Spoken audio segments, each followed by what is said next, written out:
right, we're here today with Tammi Pettis, who is the president of the SunCoast Barrel Racers Association here in New Smyrna. Tammi, how long has SunCoast Barrel Racers been around? Since, I'm going to say, the late 90s. I wasn't a member when it first was founded, so I'm not exactly sure, but it was in the late 90s. Okay. Who were the original founders of the organization? The original founders were Carolyn and Joe Ho, Kathy Sokol, Stephanie and Dale Ellis, and Abby Neff. Okay. And how has the organization grown over the years? We have grown in leaps and bounds. It started out, because people just got tired of hauling so far. So that group of people, they just put their heads together and decided they were going to run their own organization. And they were only going to use 4 or 5 different pens. And that way people could come run for money, get awards, and not have to haul their butts off. So we have grown from probably 60 or 70 members to over 150. Now, who are your officers at this time? I am the president. Shelley Weaver is the vice president. My mom, Bobby Scott, is the treasurer/secretary. And then we have Diane Keyser and Tony Withy as directors. Now, what is the position of the director's position? They're more like nonprofit directors. They have a vote in the board of directors meetings, and they also just make sure everything stays legal, and if it ever were questioned or interviewed or our books get reviewed, they can say, yes, we are nonprofit. Okay. Now, I know SunCoast only uses a certain amount of arenas to make it easier for the members. What arenas are that? Our main arenas are Here Hope Arena, Sandspur Arena, North Brevard Horsemen's Club Arena. Those are our 3 main ones, and then we used to use Sokol's, and they moved. So now we've picked up Coco, and we've done a few at Majestic. And what are you enjoying about being the president of the organization? It's a really great organization to be a part of, and I was very proud to step in for Carolyn. That's actually how I became the president. I was vice president, and when Carolyn got sick, I kind of just stepped in and tried to fill her shoes. But they created such a wonderful club, and we try to keep out the cliquiness. It's very family oriented, and it's really nice to be president of such a nice club because it's easy. Everything just kind of does itself. Now, she discussed about the SBRA being so family-oriented, and I can vouch for this, as Carolyn Hope is now suffering through an incurable disease called dementia. And today, as we can see, it is just a great turnout. The SBRA is holding the benefit for Carolyn Hope to try to raise money to help her with those medical bills. And can you tell us a little bit about Carolyn and how much she has exactly done for this organization? Carolyn is probably the rock that this thing started on. Her and Abby Neff and Kathy Sokol had the most experience, in the barrel racing world, but Carolyn she really enjoyed buying the awards. She really enjoyed helping people, and that was her forte, and she was so decorated in the Southeast rodeoing and her barrel racing accomplishments that people just wanted to follow her. As myself, she is my mentor. So this is basically a way of them giving back to Carolyn and Joe, who has given so much to the SBRA and the barrel racing industry. So, is there anything else that you would like to input about the SBRA since we're on? Come join. Come try us out. We're a great organization. We love new members. We try to hold people's hands and walk them through, and we love buying awards. We love giving stuff away and making it fun. And the more we can grow this organization, the more successful it will be. And we have, like I said, Carolyn and Joe are 2 of the main people to thank for that. Right. How much are the memberships? The memberships are $40 currently for single and $60 for family. I don't foresee it going up for next year because the economy is so bad.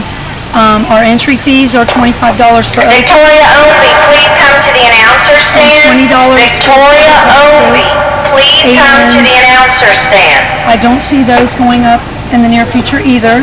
You know, we're just trying to keep everybody together. Our members do not have to come up with any funds for their awards. We do all that. So, you know, just come ride with us. You'll love it. Okay, and just to give the audience a little bit of an idea, what kind of classes do you offer with the SBRA? We have an open 4D, as long as there's at least 75 riders. Other than that, it's a 3D. Then we have all our other classes are 2D, 1 second off. We have a youth, a novice rider, an 8 and under horse, a senior, and a pole class. Okay, great. All right, well, I appreciate your time to explain about the SBRA and about our benefit today. Now, our benefit, do you know how many riders we have so far? We're in the 120s, and we still have people trying to get here from Kissimmee. We're leaving the books open. You know, we know it was a challenge with the Silver Spurs, you know, throwing their benefit or their show, but, you know, it was the only weekend they had. So we just have to work with it, and we will. So we're just going to accommodate anybody who shows up. Okay, great. Before we end on this, Tammi had a rodeo last night, so she just hauled up from, hauled back down from Moultrie, Georgia. How did you do? Oh, not good. My horse was a little sore when we got there, so she's home now, and we got the next string, and we'll try again. All right. Well, good luck, and I wish you all the best with the SBRA. Thanks, Melissa. You're welcome. Hi, we're in Groveland, Florida today with Tina Spangler with TLC Barrel Horse Training. Tina, you came to us 7 years ago from Colorado. Can you give us a little bit more of a history about you and your accomplishments and what has taken you to where you are now? Okay. I was born and raised in Southern California, and at the age of 8 I started doing the barrels and foals. Started out on Welsh ponies and built up to quarter horses, and continued just learning as I went. My mom put me in professional training as a child. That's when I got my first taste of horsemanship. And then I moved to Colorado and started a full-time training business there of barrel racing and pole bending horses. And that was in 1992. I lived there for 9 years and been here for 7 years. In Colorado, MBHA was just starting. I have like one of the lowest numbers of the members. And every year I qualify for World. I chase points. I made it to every show and always tried to get there in the 1D or the 2D for a World. You know, that type of thing. Rodeos, open rodeos, some pro rodeos. Then moved here and starting all over again. That was a little hard because you have to, you know, learn the area and get your name out there. And slowly but surely it built up. I, you know, would do MBHA, Tour Champions, WPRA, super shows. And my biggest thing is just the training. I really enjoy teaching, and you know, I'll start young horses under saddle for their basics. I don't start colts anymore. That was way back when. But my biggest thing is getting their basics solid, getting them on the pattern, bringing horses in for tune-ups. You know, helping horse and riders is my favorite thing. Improve. You know, like Rachel's out there riding her horse right now, just helping them reach a goal. So that's, you know, but as far as I have 2 or 3 of my own competition horses, and I've taken them from, you know, buying them inexpensive and putting all the time into them and making them, 1D or 2D horses. You know, I don't chase points as much now. I'm a wife and a mom and pretty tied to the barn with all my training horses, but I try to go at least once a week if I can, and like I said, go with students and things like that. But my goals right now is to do more pro rodeo next year. I finally got 2 horses that are solid and ready to go and get seasoned for rodeos. And then I have a young horse that I'll do a novice horse program this coming year with as well. So excited about that. Great. And now, I know you're with WPRA. How long have you been with WPRA? Just a couple of years. I've been doing maybe 4 or 5 rodeos a year. I would like it to make it this year a goal to get to maybe 15 or 20. So it's the only way you can really get good at something is going. And, you know, like I said, kind of scattered with students and young horses. And now I've got 2 horses that are pretty solid and ready to go. So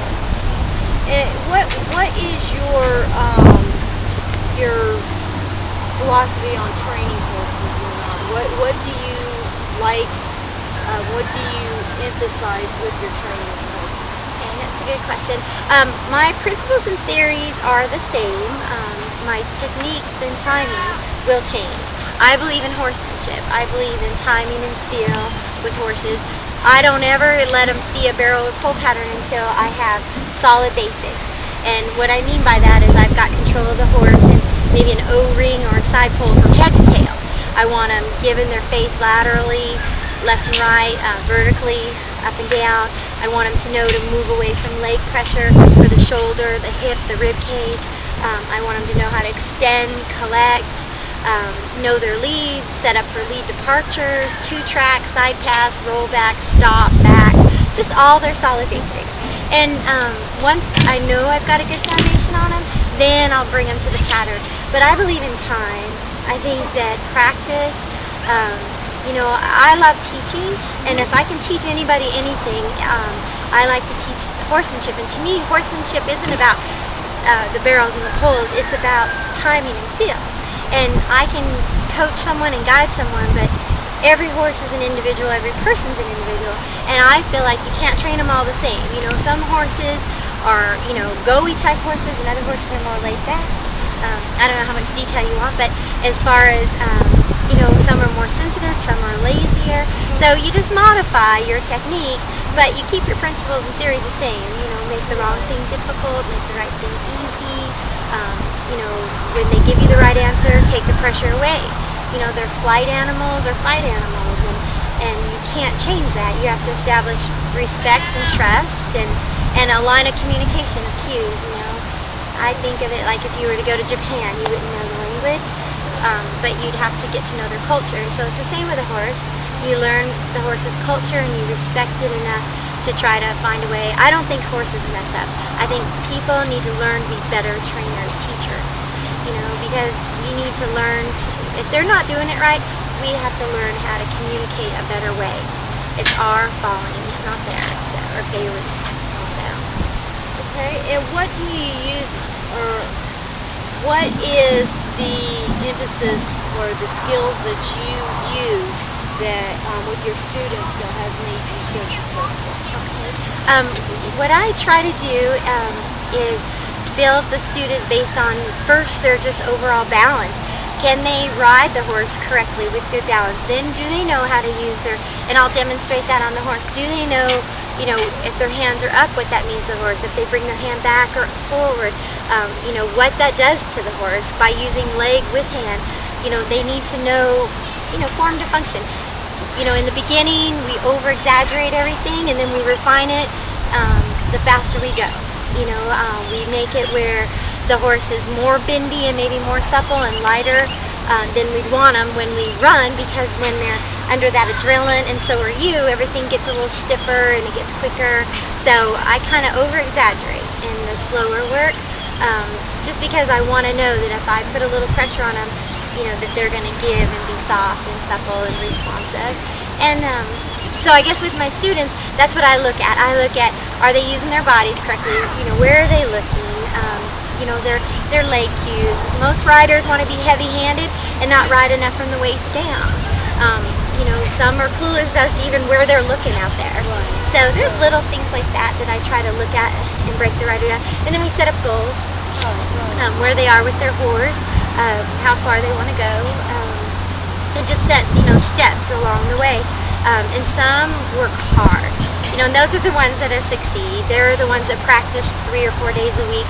Not necessarily the pattern, but maybe just their basics out with the cows, But they're there, they're dedicated, they're trying to improve.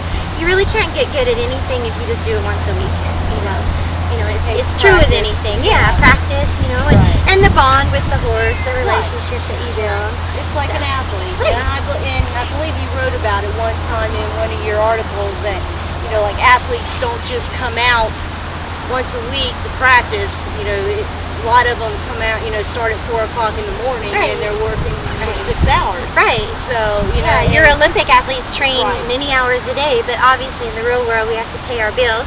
So, most people only have a few minutes a day, but 30 minutes a day is still good for muscle memory.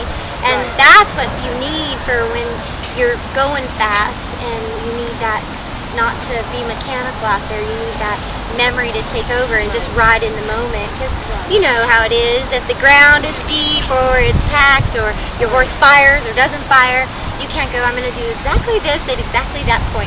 You just have to be in the moment and ride your horse. So that's why I think practice, that muscle memory, is good, you know, for both of you. So that when you're under pressure, it's just, you know, it just comes. And you have confidence in that way too, in yourself, not going, oh my God, I haven't ridden in a week. And, Exactly. you know, oh, I hope this goes all right. So you can be beat before you ever even enter the arena. So. Now, not to put you on the spot, but I just want to give a couple of examples of some students that she has taught. You know, like I know you have taught Jennifer Connors, and you helped with Hibbins, trained all of the ones. But can you like maybe name a few and maybe enhance some of the skills that they have shown that they are the most promising? Well, you know, I don't want to take credit for how accomplished they are, but I hope that, you know, by coming to me, I've given them little pointers that have helped them. Maybe in the back of their mind know that I'm there saying something positive, like, you know, you and your horse are amazing, you're a great team, get out there and just get it done.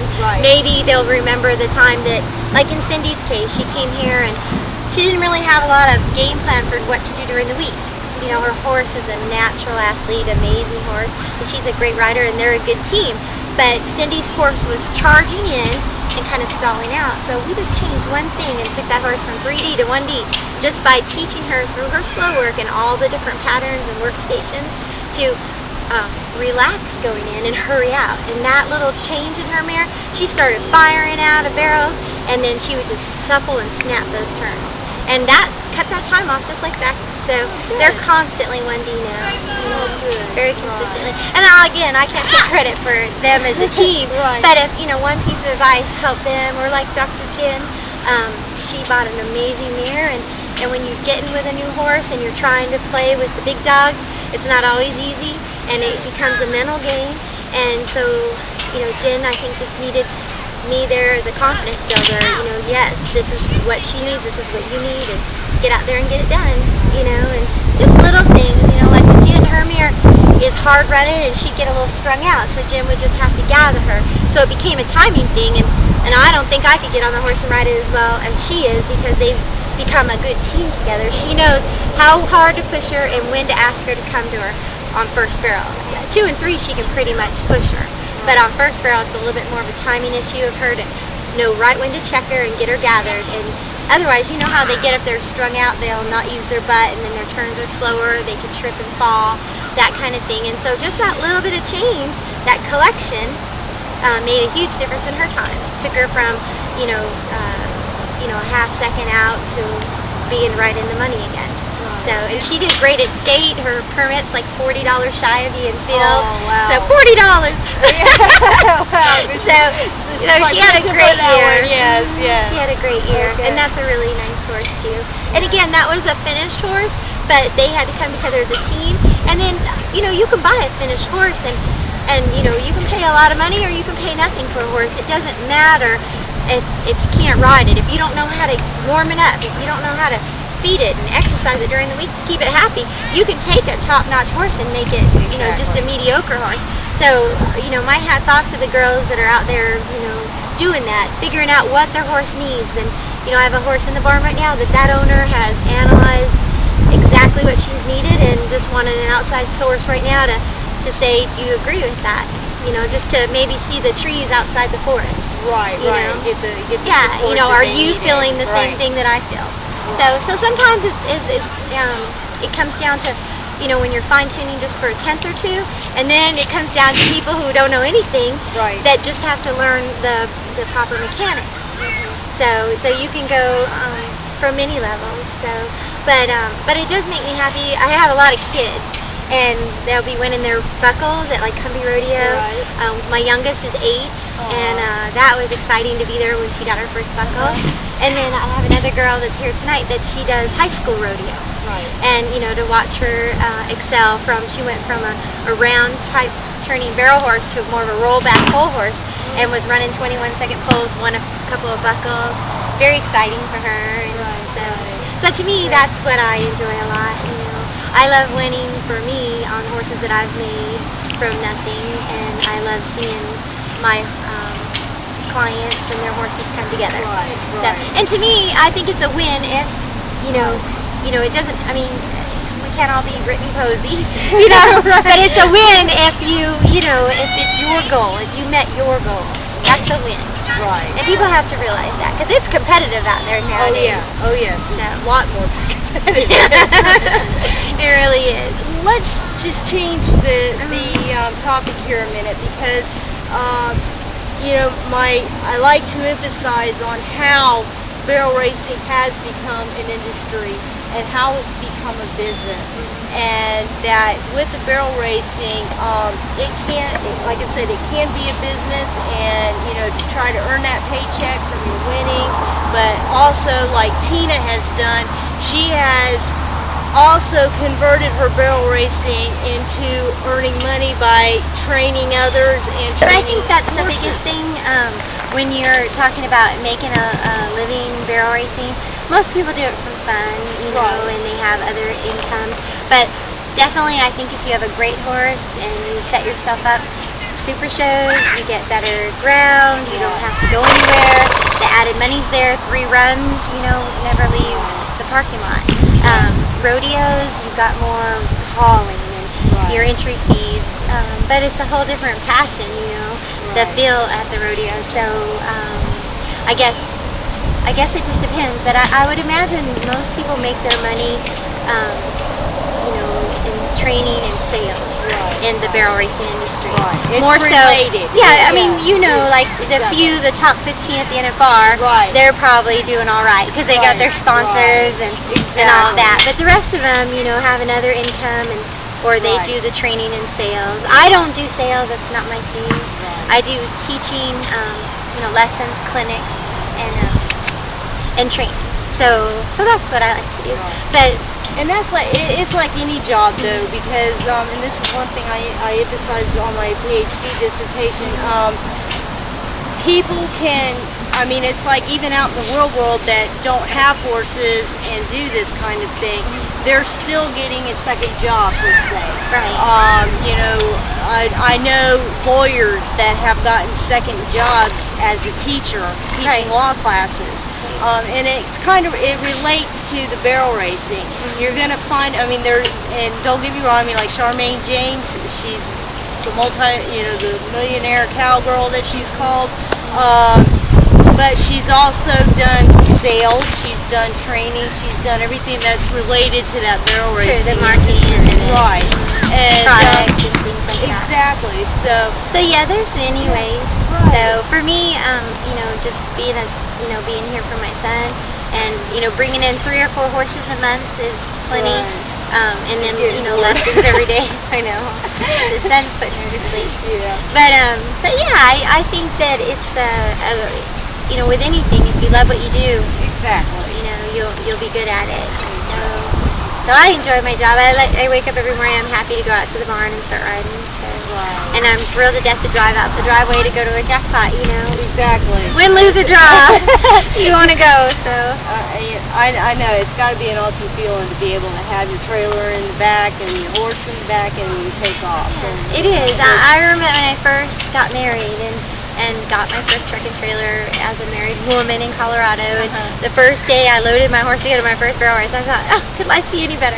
And it's gotten better, obviously. But you I don't know, you have to appreciate the little things. Right. And I think that's the part about barrel racing that people need to be above it. Like the competition is there. We all want to win first. Who doesn't? But you got to enjoy your friends, and you have to be realistic in your goals and where you're at.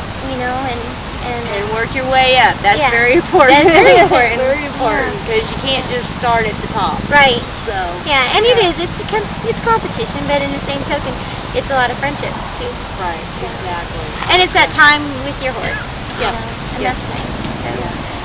But yeah, my training, is just something that I've done now. I guess 15 years. So and the lessons. And you've loved every minute of it. Yeah, I really have. Yeah, the first year or two when you're getting established and you're getting some rank horses and you're seeing your life flash before your eyes, that's not so great. But once you start establishing your accounts and you can pick and choose your clientele a little bit more, your horses. I mean, I love helping those kind of horses, but it is riskier. Oh, you know, and you especially as you grow older. Yeah, I don't heal like I used to, right? Right. So, not that barrel racing, you know, thank God, you know, I've never had any injuries in competition or anything. But, you know, it's just horse events, I guess, in general. You have to be cautious, but at the same time, I think that's why their basics are so important. Right. You know, you don't want to be out there on a horse that has no control buttons. Exactly. So And that makes whoa. me feel safer out there. No That's right. whoa. Yeah, that's right. So. Okay, well, I'll tell you what, Tina, we're going to stop the interview and we're going to let you give us an example of the methodologies that you use on she's going to demonstrate on a beginner 4-year-old and then on a finished horse that's a 10-year-old. And we're going to let you take over the camera. Sounds good. Okay, thank you. Okay. This is Kiss. She's a 4-year-old. Whenever any horse comes into my barn, I like to make sure that they trust me and respect me, and we bond the first day.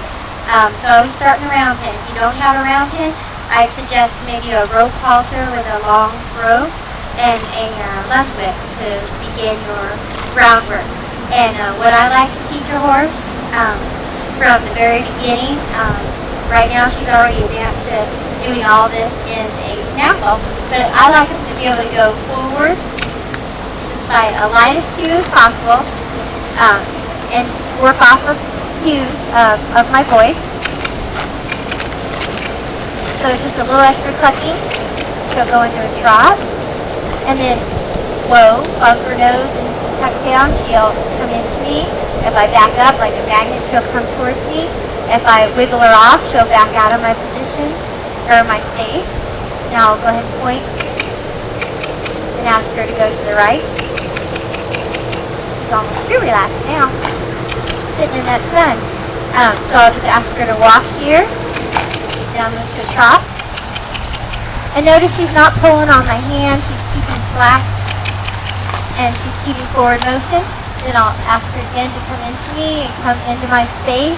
So basically on the ground, I'm looking for them to go left, right, forward, and backwards. And then once they're comfortable with that, I'll move on to just getting to know if I can get control of their whole body.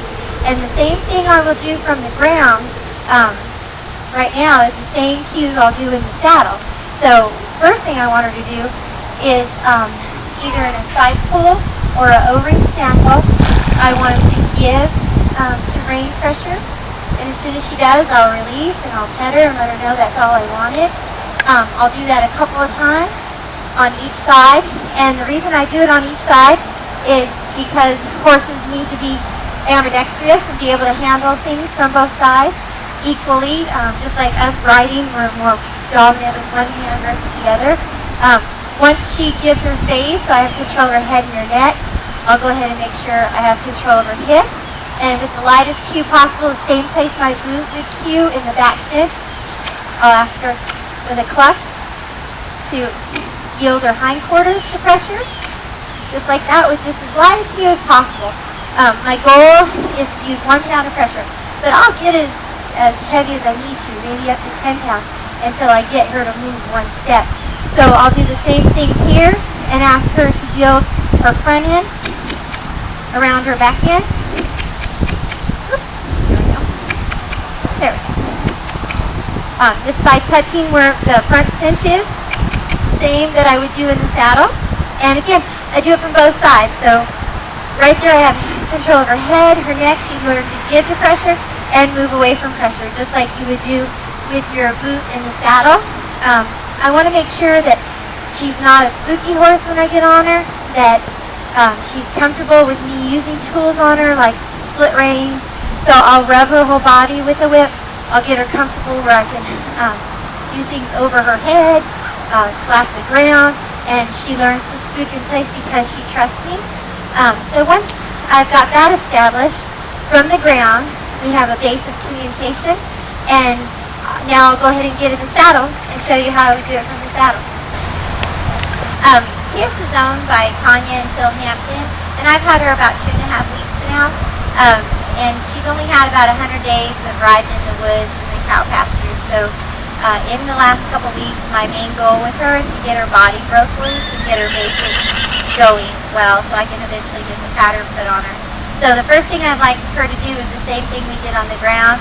I slide my hand down. I want to ask her to give to pressure. As soon as she yields, I release and let her know that's all I needed. I want her to always know that 2 + 2 = 4, and if she gets the right answer, the pressure is taken away. So laterally, she's skidding very nicely. She's working on vertical, and I have to say, vertically, that's pretty nice for a couple weeks. Usually, some horses take a month to get lateral before they'll even get vertically. So everything that I do, I try to do with the lightest amount of pressure. Once she does this perfect at a standstill, I'll then advance to a walk and a trot from there. So as you saw, she's getting nice to rein pressure. Now I want her moving off leg pressure. So if I put my leg, I'm going to sit back so she doesn't go forward. I'm going to have a little contact on the rein so she doesn't go forward. I'm just going to tap right here by the front end, and I want her to yield away from that pressure. Just like that. Her front end moves, her back end stays planted. I'll bring her back towards you again, sit back, a little contact on the rein so she will go forward. Tap, tap, tap, just my right leg. There, she's fighting that side. Like I said, every horse, there we go. Every horse is not ambidextrous in the beginning, but our goal is to get them that way. We want them to be equally as light left as they are right, and vice versa. So she's yielding to the front, the shoulder nicely. I'm going to ask her to yield to her hip as well. And to do this, I'll tend to get their nose again. Let me get her just again. Now notice I'm asking her to give, and she got a little nervous. This baby's a little sensitive. So I'm going to ask her to whoa. I'm not going to release till she does whoa. Then I'll take that pressure off. She's one of those that's very sensitive, and she wants to please, so she actually tries a little too hard. So now I'm going to put my leg in the back cinch and ask the front end, the back end, to go around the front end. In the beginning, one step is enough. So I'm going to ask her to give her face again. Whoa. Don't bite my boot. If they were to bite my boot just out of being aggravated, I might bump them in the nose with my boot so they learn that's not a proper thing to do. But, you know, they just need to learn. Some of it's curiosity. But what I'm looking for is that she, off the lightest amount, like if I just touch her skin, she moves. And if she doesn't, then I'll push a little harder to the muscle. And if she doesn't, then I'll tap her and try to bump into a little bit deeper and get that butt to yield. So again, I'm just looking for both directions. Again, I don't want her to move at first. I just want her to whoa. Then I'll put my leg in the back cinch. Ask the back end to go around the front end. Oops, she's walking out of that. Let me ask her again. There we go. If she gives one nice step, I'll back off and I'll ask her again. The worst thing you can do is ask for too much, so she's a little confused on that. Let's try again. There we go. If you ask for one step at a time, it's better than trying to get the whole circle. So just to break it down, instead of trying to go from kindergarten to first grade right away, just keep them at that stage a little bit longer. So now she's dancing again. Whoa. Wait for her to relax and stand. Whoa. She's again trying to think ahead, so we're just going to wait that out a second. Okay, she stopped moving, so I release. She stopped moving, I release. So I just want the face right now. Whoa. Whoa. Whoa. There we go. Now she's standing still. I'm going to put that leg back in there and add a cluck. Okay. That way she'll know the difference. If I'm just sitting and no leg pressure, it's a whoa and not to move. But if I cluck, that means I want her feet to move. Whoa. One thing I want to talk to you about is my body language on her. What I try to do is sit in a neutral position, heels, hips, and shoulders lined up. If I want her to go a little bit faster, I might roll forward just a little bit and let my hands go forward. If I want her to really slow down or rein or collect, I'll tuck my butt and bring my hands back a little bit. Again, leg by the front cinch controls the shoulder, leg by the back cinch controls the hip. leg in between, does her side passing and rib cage, which she's not quite there yet. Like I said, she's only got, there we go, she took one little step to the side. She's only got a couple weeks on her, but the idea is you can see she understands, she's not perfect yet, but she understands to give to pressure and to move away from pressure. And again, on hand position, let me show you where I would want your hand. A neutral position, you want to be in like an invisible box right here. And let's say I want to get my horse in a circle and I want to get some bend to my horse. On a go-y horse, I might bring my hand back and up a little bit, as well as use my leg with it. Whenever I use a hand cue, I use the leg cue. Again, the individual horse, if it's more sensitive, I might use more give and take pressure. If I want my horse to keep moving forward, I get my hands forward. If I need my horse to come back to me, I bring my hands back. If I need flexion, my hand comes up and maybe back as well. And again, I use my leg with my hand. So once she's good at standing still doing her flexion, I'll have her walk in circles and have like a half moon look to her body, where the nose is slightly in, the shoulder is out, and the hip is underneath her. And this right here is a nice balanced circle, so that later when I do take her to the barrels and poles, she's soft and supple and responsive. Whoa. Whenever I sit down, I say whoa, and I tuck my butt, and I try not to pick up my reins. I want them to stop on my voice and my body cues. So, she, like I said, she's been here a couple weeks, and the goal with her right now is to get her broke loose from head to tail at each speed, and I don't move up the speed until she's good at that. So her first month is going to be just on basics. I'm going to move off from her onto a more finished horse that's patterned and show you how I pattern a barrel horse. FloridaRodeo.com, your premier online store for barrel racing tack and supplies. Whether it is for personal barrel racing needs or club awards, Tammi is guaranteed to meet or beat the competition. For the best quality and customer service for your barrel racing needs, go to www.floridarodeo.com. Okay. When I pattern a horse through the barrel, whether it's a big pattern or a small pattern, doesn't matter if it's indoors, outdoors, I still teach the pattern the same. I always try to line up the third barrel, and I try to ride my horse two hands and two legs, keeping everything straight, all the way in a straight line from the alley, lined up the third to my arc. And my arc is about 6 regular steps away from the barrel.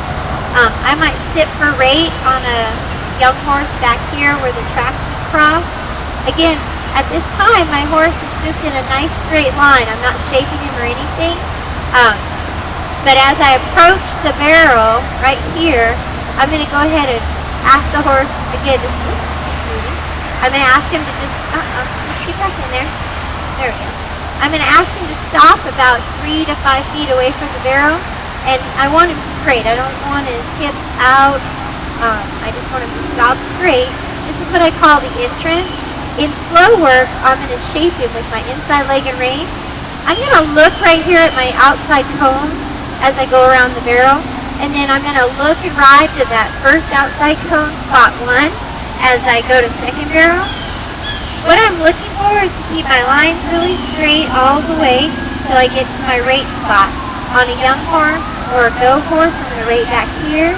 On a finished horse that's more of a whoa horse, a push horse, I'm going to go ahead and rate here. After I get my leg is the barrel, that's where I start to shape my horse. So right now I'm going to soften my horse with the inside leg and rein, look at spot 2, the backside, soften again, look at spot 3, the exit, soften again, straighten them out with outside leg and rein, and keep them nice and straight line to my spot or my entrance on barrel 3.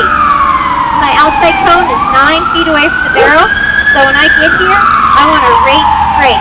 So notice the tail is back to where I came from, my butt's not swinging, my horse is rating square.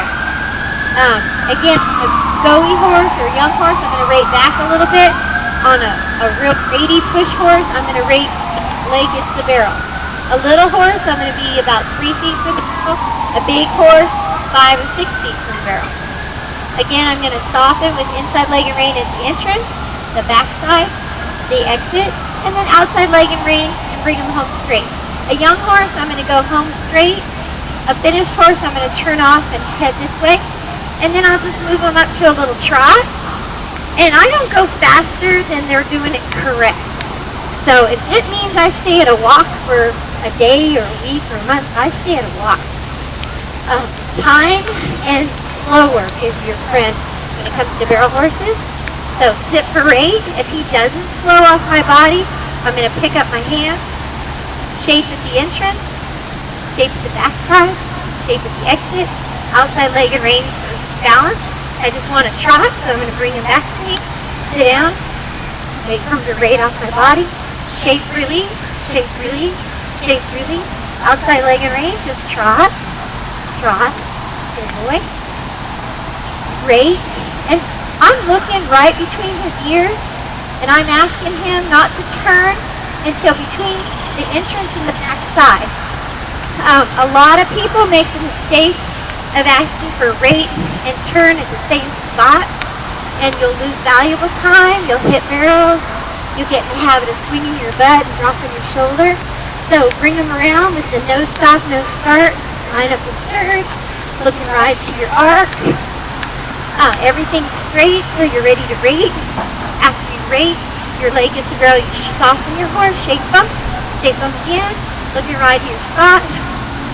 Going to my entrance right now, sit for rate, soften at the entrance, soften at the backside, soften at the exit, and keep my line nice and straight again. Again, sit for rate. Everything's done the same in my slow work as when I compete, except, let me get my reins fixed here, except when I go fast, I'm not going to have time to do so much shaping. I'm going to only have time to get up and sit down, maybe bump him with inside cues 1. So I'm going to ride all the way to spot 1, sit, lift, looking right to spot 1 on the second barrel, so inside leg go in, sit, lift, get to my entrance, inside leg, put my hands up, and if you'll notice, I almost caught those barrels leading by bringing my hands back. If I would have kept my hands forward, he would have given me more room on the exit. So horses will tattle on us. They'll tattle on us when we make mistakes. Remember what I said about horsemanship? Horses don't make mistakes, we make mistakes. They just do what we taught them. They just do what we've educated them with. Honestly, unless a horse is in pain, they're just doing what you ask them to do. So after I go through at a low cruise, he's a little on the muscle, so I'm going to go back through slow again, and just go back to the same stuff. If he's really nervous, I might sit for right here, and just, rub his butt, and count to 8, and just let him relax. Wait till he exhales, he sneezes. All of that, licking and chewing, all of those are signs that a horse is thinking and relaxing. A horse with their head in the air, a horse chewing on the bit, switching their tail, that kind of horse is not thinking, they're not relaxed. You should be able to ride on a loose rein, and after you do a low through, and your horse should come right back to you. If they don't, then maybe you need to sit at a barrel for an hour, and just camp out here, maybe 5 minutes, until they learn that they can relax. You want the barrel horse or the pole horse to collect, rate, relax going into the turn. You want nose in, shoulder out, hip under. Now, there's many styles of turning, and you want them to hurry out. So not every horse is going to bend like that around the barrel. Some are going to roll back, some are going to be more front endy, some are going to be four-wheel drive. I don't try to make a horse run a certain way, but I start him all the same. And then if he shows me that he likes to come in wide and then maybe like snap here and straighten out, that's his style, then I'll adjust to him. That will require that I maybe keep my hands to his ears more on the back side. It might require that I use my inside leg by the back cinch instead of the front cinch on the back side. Like Chrissy Peterson did with the great horse Bozo. again, you can customize when you're on a high level horse, but on a beginning horse, you want to keep your basics the same. Very important that you get them stroke from the ground and get their confidence in you from the ground into their basics, because if you don't, the holes will show up when you go fast, and then you don't have nothing to fall back on. So get their basics and then add speed. And there's a lot of steps from education from a lope to a dead run. And they, again, it's an education, like going from high school to college. You know, don't get frustrated if they lose it for a while. Just slow it down and get it back. That's basically how I teach the barrel pattern, and I just customize it on the individual horse. Tina, in the article that you wrote for me for Florida Equine Athlete, you wrote an article about barrel racer etiquette. And I feel personally that this is such an important issue because all of us ride in so many different arenas, and everybody is pushed for time. You know, trying to get that exhibition in so that the show can start on time. And then when you're at the show, you're trying to, you know, like the show producers are trying to keep it fluid, and so that way the show can get over in time. So, but I do feel that it is very important to know about the etiquette that we need to show when we're at an arena, Right. in exhibition and during the show. Okay. Can you tell us a little bit about that, and maybe start out about, you know, for the exhibitions and then work our way Okay. up? In the exhibition line, if you don't know, it's always good, you know, it's a time you're sitting there for a long time, you may get socializing or you just don't know any better. It's important that everyone stay on one side of the exhibition line so that the person in there can exit safely with their horse who may already be pumped up. So you do want to be over on one side, allowing an exit down the alleyway. That's important. When you're ready to go, have your tickets out, hand them to the person. If you have a couple, you know, and you're going to do a slow one, maybe talk to the person before you or behind you and say, are you doing fast or slow, and can I sneak in between your slow ones? You know, just common courtesy. It gives you something to talk about while you're standing in line with people, make up conversation, and it's just being polite. So that's what I would suggest when you go in and you're prepared. Let's say you just want to do a trot through. When you come off of the third barrel, always go to the fence, and then if you see someone go into the first barrel and you're coming back, stop. Let them have the first barrel to themselves without the distraction of you. Because your horse, they paid their money, they're trying to get their horse to focus on what they're trying to do at first barrel, and you going in there and crowding them is only going to distract their horse. So be polite, maybe wait for them to finish, and then go. And for those of you in the line, if there's people that have just done one exhibition and are kind of sitting over here waiting to go again, maybe say politely, would you like to go? Or do you mind if I go? Just acknowledge them.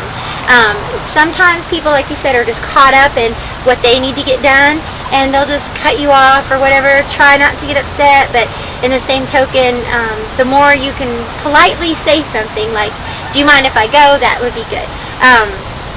Then when it comes time because you know everybody waits till the last hour to get there, and then it backlogs, and then they're rushing you through. Everyone keep it at a trot or faster. And that's not fair to, you know, it's not fair to come late, it's not fair to the person putting on the event. So if you see the exhibition hours or 3 hours, don't wait till the last hour. Try to get there, and if you do wait, then be prepared to be pushed. And don't get mad about it, you know, just deal with that. The other thing is when you're waiting to make your competition run, do not stand in the way of the alleyway of someone trying to make their run. Or as soon as you finish your run, you want to go back and gate your horse. Wait off to the side when the tractors start, then be in there first. Get off, loosen your cinch, walk out before the tractors are done. That helps keep the show go smoothly. You know, just whenever you can be polite. Warm-up's a big deal. Some of these places, there's nowhere to warm up. So if everybody's in one small area, if you're walking, everybody walk the same way on the outside. If you're trotting, try to trot the same way in the middle. If you're loping, maybe lope lefts down here and rights at the other end. But try to stay in with people. If you see someone doing a circle, don't cut into their circle. Whatever direction the majority are going, try to go the same as they are going. Just common sense, common courtesy. If you see someone having trouble with a horse, just try to get out of their way. You can ask them, do you want help? That's polite. Some will just say no, which is fine. Don't get offended by that either. Is there anything else as far as a line goes that you want to discuss? It's very important, to keep it going, fluid, have your tickets. Right. Some places it's mandatory you turn off at third. Some it's mandatory trotter faster. That's another big part. Do not run up on someone who's trying to do a slow exhibition. They're trying to calm their horse and then you run up on them and that just rattles their run. And that's not fair. They paid their ticket money too. So if you want to make a speed run, tell the ticket guy that, the ticket collector, that I need to make a speed run. Can you hold things up for 1 second? And they'll do that for you as long as they know. So just communicate. That's probably the biggest thing. Communicate what you need. Exactly. So. Now, one thing that I wanted to ask you as well, because I know I personally have had this done to me. I have a horse that will kick if somebody comes up too close to him. And it's just something that he's 19 now, that was just something that was in him. Right. And I always try to break it out of him, but no go. Right. Anyway, and my problem that I used to have was that people, as they were doing their circles and whatnot, and like I would be in my own little circle, and then I would have somebody Right come up up to me. on They would ride up to him, and I was constantly, okay, don't do that, or please don't do that, Right. because he kicks. Yeah, that's a good strong point. And one thing, like as I was always growing up, if we had a kicker, and The red ribbon on the red tail? ribbon, and I know a lot of people don't know Yeah, that. you're right. And Many don't know what it means. Right. So- So, and because I've had a few people that, I've said, well, if I had a red ribbon, I would have put it on there, and they looked at me, what was What does that that for? mean? Right. Yeah, So- and I know, I think that's something that we just take for granted, that everyone knows what that means. If you have a kicker and you're trying to get in the exhibition line, maybe, just, as I said, just keep talking to people. But anybody who's around horses should always give one horse's body length, no matter what. Give a body length, because you don't know how a horse is going to react to an outside animal coming into their space. Right. And, that's another thing. Kids, parents, it's a rule. When I get to the barrel race, my son is taught that you do not go down to the alleyway ever. I don't care where you go, but you don't go near the alleyway. It's a dangerous place. I don't like the shows that allow traffic behind the alleyway.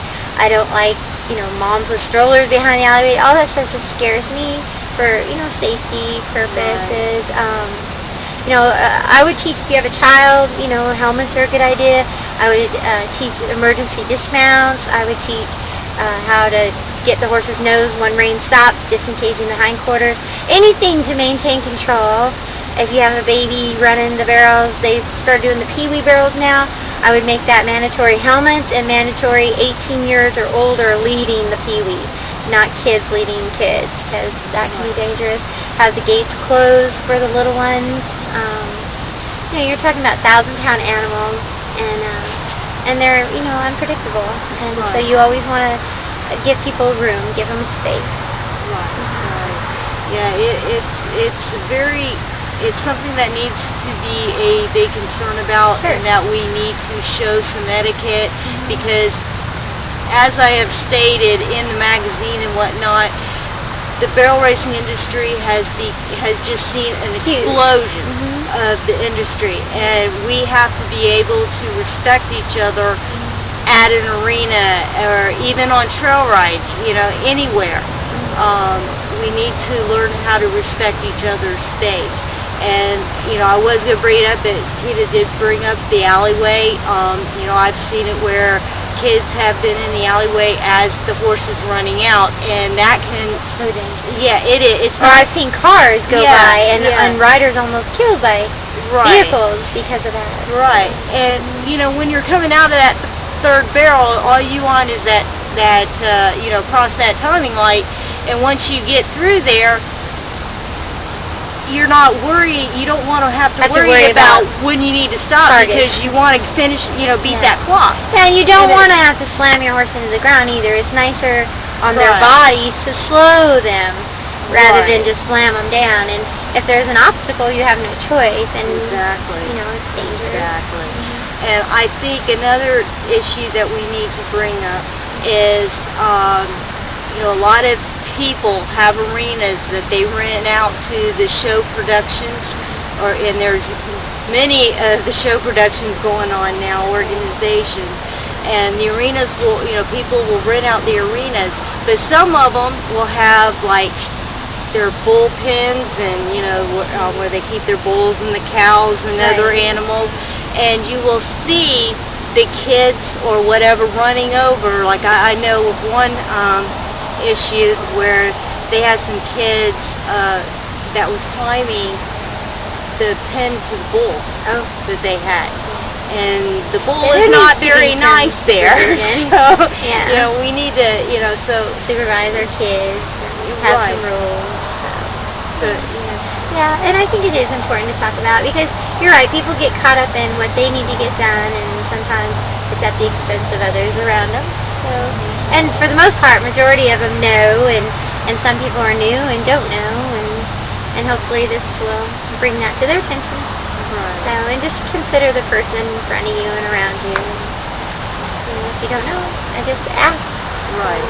And I my hat's off to all the people putting on the barrel races because it's a huge job, and we don't want those people to go away. So be polite, help them when you can. Don't complain about everything. They're doing their best. Well, Tina, I want to thank you for taking time out of your busy schedule. Tina is a very busy lady, I will tell you that now. And she did block out some time for us to do this, the various the various lessons that we did today for our first video broadcast, and I want to thank you for that. It's been fun. And if you all have any problems or need any suggestions, advice, recommendations, call Tina. She writes for me with the Florida Equine Athlete magazine, and she also writes for FloridaBarrelHorses.com. And we are so excited because she now is helping Tammi Fussell with the WPRA Southeastern Circuit News and writing articles for that now. So things are looking up for Tina, and I'm so excited for her. Tina's been with me probably since 3 or 4 years? day one. It's been a while. Yeah, the magazine started in 2004, and it was like, I think a couple months later after the first issue came out, and I got a call from Tina, and we've stuck together ever since. Yeah, it's been great. And we've become very good friends. So it's been really nice. Right. So, thank you. Well, you're and welcome. congratulations to you. I think the the website is wonderful. Oh, well, thank you. Great. And the videotaping is taking off. A lot going on. Yeah, we are. I'm very excited because we have so much. I have so much things that I want to. Yeah, the ideas that I want to put into work, and I'm just looking forward to the future and the expansion of services that we're going to be able to provide for the barrel racer. So and be able to get everything communicated. So, but. I want to thank you. And Tina's going to be doing a short clip on each video broadcast for you each month, and we look forward to seeing you. We might cover pole bending next time. Yes, we're going to cover pole bending. All right, thank you. You're welcome, and thanks again.